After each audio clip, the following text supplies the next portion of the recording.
Hey gamers, tech enthusiasts, and today we're diving into what can only be described as a digital stampede. The PS5 Pro's 30th anniversary edition pre-order event, which, spoiler alert, as I said, turned into a bit of a digital disaster. Let's get into it. I'm laced okay. Let's go.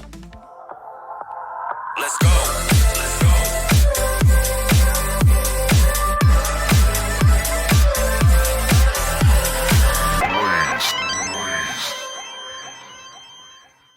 First things first, if you want some really great PS5 accessories and PS5 Pro accessories, go down to the video description right now or the top pinned comment on this video and check out some bangers in terms of accessories, TVs, you name it. I put a link to my favorite PS5 accessories, and it could be the perfect time, especially if you've ordered or managed to get a PS5 Pro ordered yesterday morning. We had a live stream, it was crazy. I never managed to get one. I wanted the PS1 so bad, the PS1 version, the 30th anniversary version. But anyways, let's go into it and let me know what you think in the comments. What was your experience? Did you join us yesterday on the live stream? Let me know. So let's get into it. So let's set the scene, right? Sony announced this nostalgic nod to PlayStation's history with a special edition 30th anniversary PS5 Pro decked out in a classic PlayStation grey, aiming to tug at the heartstrings of every gamer who remembers the 90s, including myself, because I had a PS1 and it was one of my happiest times as a kid growing up, playing PS1, playing Ray Tracer, playing Jetmo, playing just all the PS1 games. And the excitement was literally palpable with the upgraded features like advanced ray tracing, higher frame rates, a nod to the original PlayStation design. It was not another console release, it was a collector's dream, and we know that because they're scalping them for like $4,000 on eBay now. But here's where things went sideways. Pre-orders went live, and within what seemed like moments, the entire stock vanished. Now, I was in the queue. Obviously, I'd actually got ready, started the stream, or got on stream, I should say, because we had a 24-hour stream. I got on stream like an hour in advance, and they were putting us in queues here and there, then taking us out the queues, putting us in, taking us out. But when, I was literally, at least what I thought was like in the queue at least an hour in advance, the final queue where it was paused, right? The queue was paused, and I was like, okay, we could be in for a chance. Maybe the queue will start moving at 10 a.m. Eastern. And it did.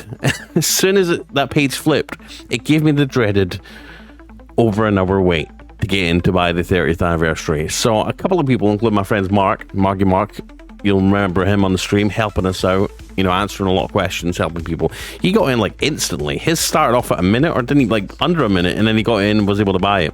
But I have a sneaking suspicion a lot of scalpers and bots maybe had tools and programs set up to get them in a little bit earlier. Maybe people have done a little bit of research using maybe AI or something to obviously figure out how to jump that queue. And well, let's just say most of us in the stream never got it, which sucks. And for those that did get in eventually, we're talking about a scenario where the add to cart button might as well have just been labeled dream on for the majority of hopeful buyers, because a lot of people tried to click the add to cart button. It was showing the add to cart button, and then they ended up not being able to add it to the cart. It was glitched out. So you click the add to cart button, either nothing happened or they got an alert saying this item is unavailable now. So from posts on X and Twitter, the frustration was pretty clear. Fans reported getting into online queues with wait times longer than some game loading screens, only to be met with sold out signs. People were there for like literally 2 hours after it went live, trying to get in, still waiting in a queue, including myself, only to get in to find out that it had gone. The bundle had gone, and they only have PlayStation portals or the game pads or the regular PS5 Pro. And when you spend all night getting prepared for this thing, it sucks to wait all that time, maybe take off work to try and get this thing, and then obviously not get it because scalpers and bots. Now I'm just going to blame it on scalpers and bots because there's over 300 listings on eBay right now, and that's not including the ones that have already sold for $4,000. It just seems a little bit suspicious. I wish Sony were a little bit more proactive with this in terms of contacting eBay. They've done this in the past. They've already done this in the past. eBay's already taken down listings in the past. It should not be all right for people to sell something like this, scalp them, buy multiple of them. And there are people that have multiple of them, selling them on eBay for thousands. To be able to do that, if eBay needs to be proactive and shut these listings down and prevent people from selling this thing, because you're just giving scalpers more reason to do this again, right? And there's a lot of people who really wanted this thing that aren't going to be able to get it because of people that are just trying to resell it for a money grab. And I get it. Some people, for some people, times are tough. You need the money. You need to do what you can to get some extra money, and a couple of thousand can help a lot of people. Hell, it could help me. But overall, the pre-order process was supposed to be a celebration of PlayStation's legacy, where they've came from and where they're supposed to be going in the future. But instead, it turned into a showcase of how not to handle high demand. So what went wrong? So let's just talk about it. Scalpers and bots. With any limited edition tech, scalpers using bots, snapping up large quantities, leaving genuine fans like me, like possibly you, in the digital dust. Listings on resale sites for exorbitant prices popped up almost instantly. In fact, before the pre-orders went live, there were already like 100 people trying to resell this thing that hadn't even got their hands on it. So that tells me they either were that confident in taking $4,000 off someone because they knew they were going to get one on the day. I don't know how anyone can, guarantee that without knowing something that we don't in terms of the software they're using, whether it's bots, you name it. It just seems a little bit sus to me, and I feel like Sony really could. I mean, they've had years now to handle PlayStation Direct, right? They could have, released it over Target or Best Buy, spread these bots and scalpers thin, right? Have them on like 5 different sites, or release them in waves over a couple of days, Instead, they just launch them in one go. They don't give us any advance warning in terms of like what time it was, even though we figured it was around 10 and, murmurs were around 10. We didn't see the price until last minute. They really could have just tuned their systems really to make sure that, every account that bought one was legitimate, and make sure that, not, 2 systems weren't going to, at the same address.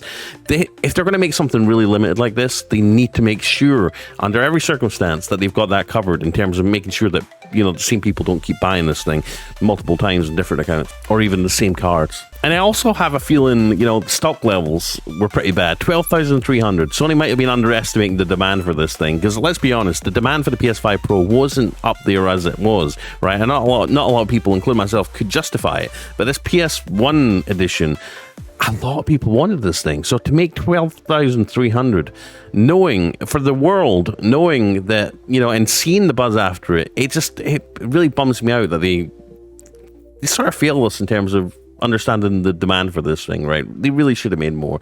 It feels like they created an artificial scarcity to boost allure of this thing. And either way, the stock was pretty woefully insufficient. If you probably agree with me when I say that. And as I said, back to communication, I think there was a lack of clear communication from Sony about stock levels beforehand, pre-order timing, the measures against scalping. The opacity led to more chaos and disappointment. And to be honest, I think as well, if they had been more transparent, Marky Mark made a good point in the live stream.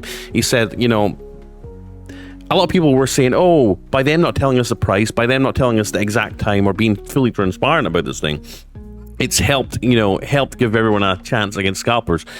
That isn't the case. I think being more transparent, talking about the price, talking about the exact time, talking about the measures they were using to make sure scalpers didn't get their hand on this, which they clearly have already in bots. They could have, given regular people more of a chance, right? Because more people would be more aware of what to do. I feel a lot of people caught by not being able to log in, having to put their password in last second. This thing literally disappeared within minutes or seconds. So, Sony, you need to do better. You really do. And even those that did manage to bypass the bots found themselves battling with website crashes, long queues. Obviously, I was one of those. Over an hour club. Anyone? Payment processing errors, the whole shebang. But ultimately, what it led to was a crap ton of angry posts on social media, a lot of angry posts on our live stream, our 24-hour live stream that we had up, which have now ended, a surge in memes, a general feeling of disappointment among the PlayStation community. And while some lucky gamers celebrated their successful pre-orders, many were left empty-handed, really, or questioning Sony's pre-order strategy. And I think it hurt Sony in the end of the day, because there's a lot of people, including myself, that had no plans of getting a PS5 Pro, but would have picked up the 30th anniversary, even if it wasn't limited to 12,300. They could have just had to be limited time, but not in such small quantities. They could have made 100,000 of them, right? 100,000 of them, I think, would be ideal, knowing how much nostalgia people have for the PS1 era. And I think ultimately, as I keep saying, this event highlighted the ongoing issues with how limited edition electronics are sold in the digital age, where the race is not just against fellow fans, but against automated scripts designed to beat you to the punch. I think the way they should have done it, and this is my opinion, let me know if you disagree, the way they should have done this is launch this at physical retailers, right? Launch it at Best Buy, launch it at Target, at Walmart, physical release only. They should have had people going to the store to get this thing. Having stores, you know, limit people to one console per person at every store, right? I think that is the best way to do something like this for limited releases, because obviously online releases only, like this one that we just had on PlayStation Direct, it's super easy, too easy to manipulate the system into buying several of them, having your wife, your spouse, your friend, you know, all put orders in, different addresses, different credit cards, and then obviously them just giving them to you for you to scalp. I think it could be manipulated far too easily. So I really think for releases like this, and like I says, let me know if you agree, is to do them through Best Buy or Walmart and Target, physical retailer stores, pickup only, not shipped, and having people go to the stores and having stores track who is buying this thing.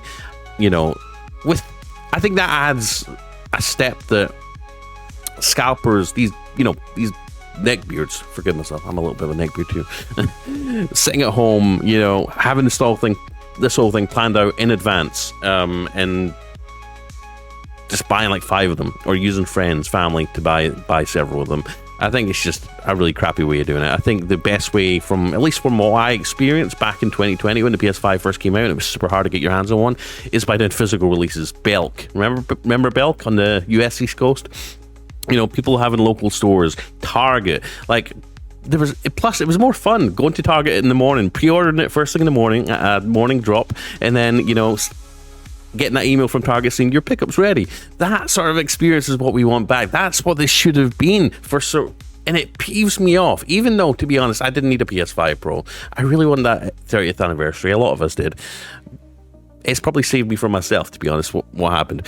But they really should have done a physical release, like a physical store release on, you know, third-party retailers. PlayStation Direct wasn't it, I don't think. And obviously, as we see now, it's happened again.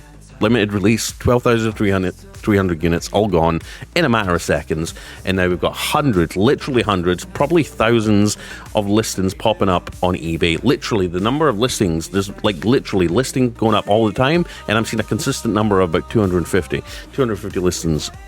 And even though a lot of them are getting sold, more are coming up all the time. So everybody's scalping this thing. We're literally fighting people that have more resources, more friends, family, more scripts and software that can beat us to the punch instead of just regular fans. And I'm going to keep repeating that, okay? It was a start, the PS5 Pro 30th Anniversary Edition bundle pre-order was a stark reminder of the challenges that we have in modern retail, especially in sectors where demand drastically outstrips supply. For Sony, I think it's back to the drawing board and how to manage expectations and logistics better for their next big release. And like I said, I can't stress this enough, I think they should do it on the physical release in Target or Best Buy. But please tell me you agree with me. And for us gamers, well, we're hoping for better luck next time. I'm going to be gearing up for the PS6. Stay tuned for the PS6 restock stream, because it will be coming up. We've got a couple of years to wait probably, but it should be another fun time. Don't get me wrong, I'm happy you all tuned in to the live stream in the morning yesterday. It was fun. It felt like old times again, but it was just a little bit short-lived. And I think that could have been avoided if maybe they'd done like staggered releases for this thing at physical retailer stores. Frankly, I mean, I think they trust their system a bit too much, and I've seen enough from yesterday that shows me they haven't changed the system or improved the system to prevent bots and hackers in the slightest since 2020. They've had 4 years. They've had 4 years to do this. But either way, let me know in the comment section if you scored one, if you scored the bundle. Let me know if you're scalping it. Why not? Shit, they're all gone now. And let me know if you got a regular PS5 Pro, if you just chose to get that instead. I'm hoping that we're going to get some skins or plates that hopefully just let those of us who never got one just slap a skin on our regular PS5s and PS5 Pros to make it look like that, because like I says, the PS1 era was so iconic and so classic, and you know, I want to relive it in some way, shape, or form. Obviously, I might just sell and try and get a DualSense controller with a 30th anniversary skin. I think there's some of them are still floating around out there, and you know, hopefully we're going to get some listings on Amazon for this. So hopefully, at least we can relive the PS1 through the DualSense. I could only hope, because those color schemes were sick. Anyways, guys, let me know what you think in the comments. As always, check out the links down below for some really cool accessories, especially the LG C3 OLED TV. If you really want the best experience, if you don't want to get the PS5 Pro, the best thing you can do, I think, is get a good TV like the LG OLED C3. It is phenomenal, and it's on a really good sale right now.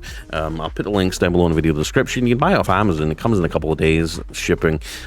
It has completely changed gaming for me. OLED screens in general, whether it's the Steam Deck, the Nintendo Switch, hopefully a PlayStation handheld in the future. Sorry, I got distracted there, but yeah, get an OLED TV. It's fantastic. It's improved and made gaming so much more fun, frankly, more than any hardware upgrade could do. Just the visuals of it, the audio. And guys, I'll see you in the next video on Blaze2K. Like, subscribe, click the bell icon, help us get to 100,000 subscribers. That'd be really cool. And we can get a badge and put it up on the wall and say you guys are subscribers. Anyways, peace out, take care, I love you, bye.